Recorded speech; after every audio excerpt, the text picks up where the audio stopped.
Hello everyone, आप सब कैसे हो। आप सबको मेरी स्टोरी पसंद आए तो लाइक कमेंट शेयर करना मत भूलिएगा। तो चलो स्टोरी स्टार्ट करते हैं। हमने पिछले एपिसोड में देखा था विहिंग कमरे से बाहर आने के बाद सिचेंग और चैंग से टकरा गया था और वो उनसे बातें कर रहा होता है। तभी वांगजी उसके पीछे से आकर कहता है कि 3 दिन से तुम्हारा ख्याल मैं ही रख रहा हूँ।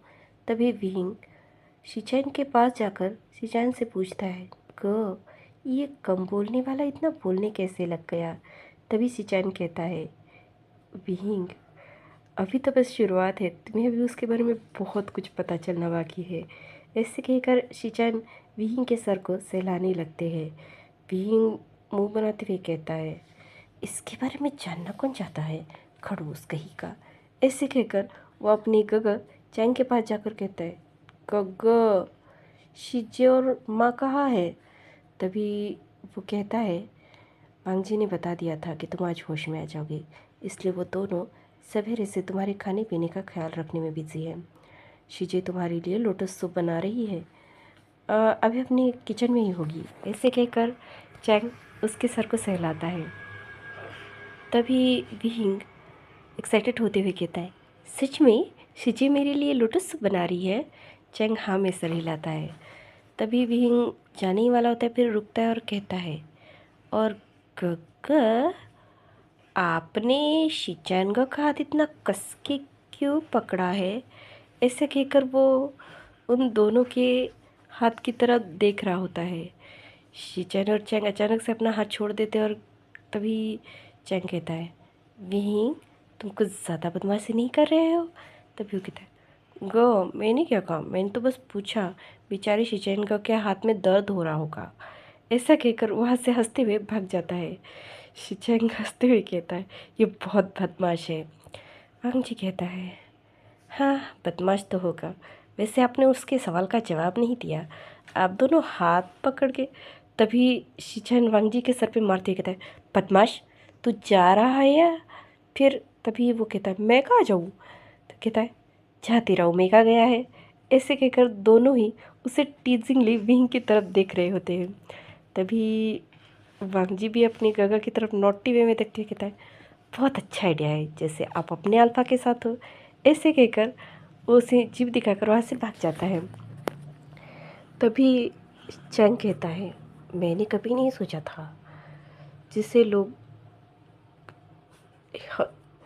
इतना डेंजरस और दुनिया का सबसे खतरनाक वॉरियर कहते हैं, वो इस तरह की हरकतें भी करता होगा। तभी शिचैन हंसते हुए कहते हैं वांग जी के बारे में ये सब बहुत कुछ है जो कोई नहीं जानता। ऐसा कहकर वो चैंग की तरफ देख कर कहता है अभी तो थोड़ा वेट करो, तुम्हें बहुत कुछ पता चलना बाकी है। ऐसे कहकर वो दोनों फिर से एक दूसरे का हाथ पकड़कर वहाँ से चले जाते हैं। हम देखते हैं वांग जी एक जगह पर आकर अपीयर होता है और वहाँ दो आकृतियाँ उसका इंतज़ार कर रही होती है। वो घुटनों के बल बैठ कर उन्हें ग्रीट करता है और कहता है वो अभी सेफ है। तभी वो दोनों आकृतियाँ कहती है थैंक गॉड वो सेफ है, पर खतरा अभी टला नहीं है, तुम्हें और सावधान रहना होगा। उसके 18 साल होने में सिर्फ अभी एक ही मंथ बाकी है। और ऐसे कहकर वो दोनों चुप हो जाते हैं। वो कहता है मुझे आप लोगों से कुछ कहना है। तो दोनों हमें सर हिलाते हैं और वांगजी से पूछते हैं कि क्या। वांगजी उन दोनों से कहता है मैं उसे अपना बनाना चाहता हूँ। तभी उसमें से एक आकृति कहती है वो तो पहले से ही तुम्हारा है। तभी वो कहते हैं नहीं, मुझे उससे शादी करनी है। ये सुनकर वो दोनों ही आकृति हंसते हुए कहती है हमने कहा ना वो तुम्हारा है, जो चाहे करो। पर वांगजी कहता है वो 18। तभी वो कहते हैं 18 से पहले करोगे तभी उसे काबू में कर पाओगे। जिस दिन उसकी शक्तियाँ और उसकी पहली हीट जागृत होगी वो सबसे खतरनाक होगा और उस समय उसे संभालना बस किसी के बस में नहीं होगा। इस नाते अगर तुम उसके अल्फा होगी तो सिर्फ तुम ही उसे कंट्रोल कर पाओगे। ऐसा कहकर वो दोनों आकृतियाँ चुप हो जाती है। वांगजी उन्हें 3 बार बो करता है और शुक्रिया कहकर खड़ा हो जाता है और वहाँ से जाने लगता है। तभी वो आकृतियाँ कहती है, वांग जी, जैसे कि हमने कहा, खतरा अभी टला नहीं है और ख़ासकर उसकी माँ, इतना आसान नहीं होगा तुम्हें उसे उनके पास से लेना। वांग जी हमें सिर हिलाता है और वो आकृतियाँ वहाँ से चली जाती है। तभी वहाँ से वांग जी घर आता है तो वो देखता है विहिंग मज़े से यानली के साथ मस्ती करते हुए लोटस सूप पी रहा है। वांग जी वहाँ जाता है और कहता है, शीजे, मुझे भी भूख लगी है।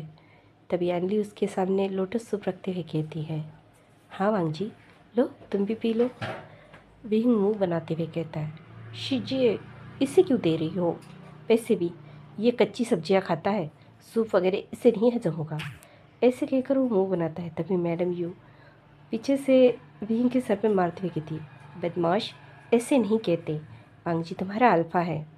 तभी विहिंग कहता है, मैं नहीं मानता इसे अपना अल्फ़ा। तभी मैडम यू कहती, ये तुम्हारे मानने से नहीं होगा बाबू, ऐसे नहीं कहते, वांग जी ने तुम्हारी रक्षा की है, चलो उसे शुक्रिया कहो। तभी वांग जी कहता है, मैंने कुछ ऐसा नहीं किया है माँ, मैंने बस अपना फ़र्ज़ निभाया है। जैसा कि मैंने कहा था, मैं इस दुनिया में केवल इसी के लिए तो आया हूँ। ऐसा कहकर अचानक से वांग जी की आँखें गोल्डन लाइट में शाइन करने लगती हैं। ये देखकर विंग थोड़ा सा सहम जाता है, पर वो चुपचाप अपना सूप पीने लगता है।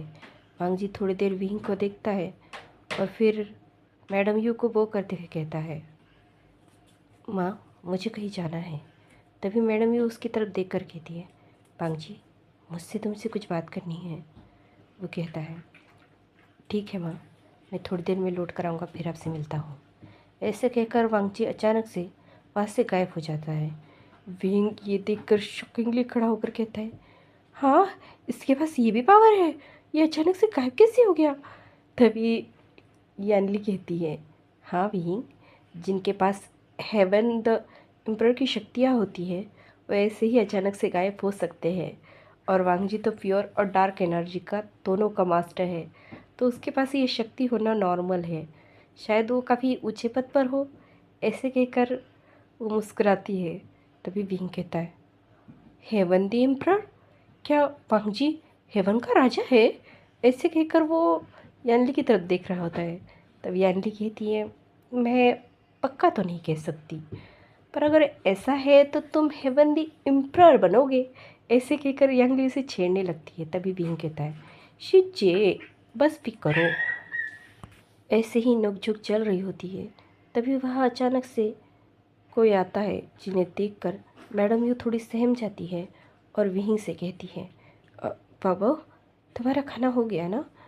विंग हाँ में सर हिलाता है। तभी मैडम यू कहती है, तो तुम जा अपने कमरे में जाकर रेस्ट करो, अभी तुम्हें आराम की ज़रूरत है, तुम प्रॉपर ठीक नहीं हुए हो। ऐसा कहकर वो यानली की तरफ देखती है। यानली अपनी माँ की घबराहट देखकर एक नज़र उस दिशा में देखती है जहाँ पर उसकी माँ की नज़र गई थी। वो देखती है कि वहाँ कोई नहीं है। तभी यानली कहती है, माँ, सब ठीक है? तभी मैडम यू कहती है, हाँ, सब ठीक है, मुझे तुम्हारे पापा से कुछ काम है। ऐसे कहकर मैडम यू जल्दबाजी में जियांग फेमिया के पास जाती है और उनसे कहती है, फेमिया। तभी जियांग फेमिया कहते हैं, यू, क्या हुआ? मैं वो तभी जियांग फेमिया उनके पास आकर उन्हें गले से लगाते हुए कहते हैं, यू, डरो मत, तुम इस तरह से घबराओगे तो कैसे चलेगा? और वैसे भी ये तो तय था ना